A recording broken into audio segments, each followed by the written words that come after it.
profession qui a su évoluer tout en restant fidèle à ses valeurs fondamentales de justice, de déontologie et d'éthique. Je vous dirais que j'ai posé ma candidature au barreau du Burundi en 1977, c'est-à-dire il y a 58 ans. Il y avait une carence, non seulement d'avocats, mais de juristes tout court. Il y avait exactement 4 juristes qui avaient terminé les études de droit.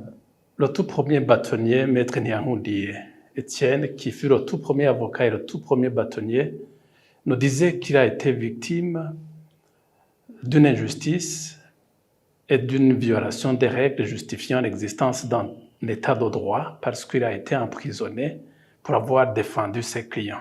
Depuis cette histoire qui nous a été racontée par le bâtonnier Niangoundi, le barreau a quand même œuvré en passant par des étapes souvent compliquées, mais quand même, le barreau a pu surmonter diverses difficultés qu'il rencontrait pour participer en tant qu'institution du Burundi qui œuvre pour un état de droit. J'étais la première femme avocate parmi beaucoup d'hommes qui étaient majoritaires au niveau du barreau. Et je dois avouer que le combat était dur.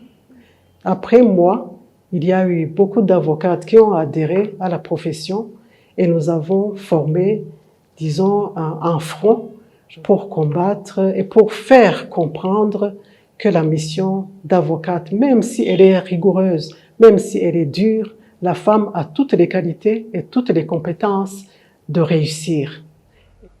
Le barreau de chez nous a besoin de beaucoup de choses. Il a besoin d'une indépendance au travail.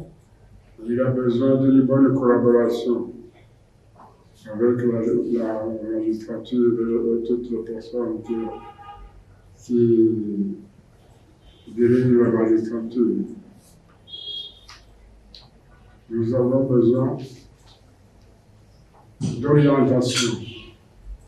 Nous avons besoin de courage aussi pour défendre certains dossiers qui sont ici pendant des dossiers qui, à mon avis, méritent de particulière attention de la part du pouvoir.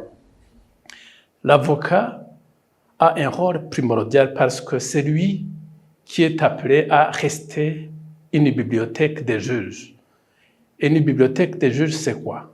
L'avocat fournit des écritures ou des conclusions au juge et il revient au juge de trier parmi les conclusions qui ont été déposées par les avocats, quelles sont celles qui conviennent pour soutenir la cause.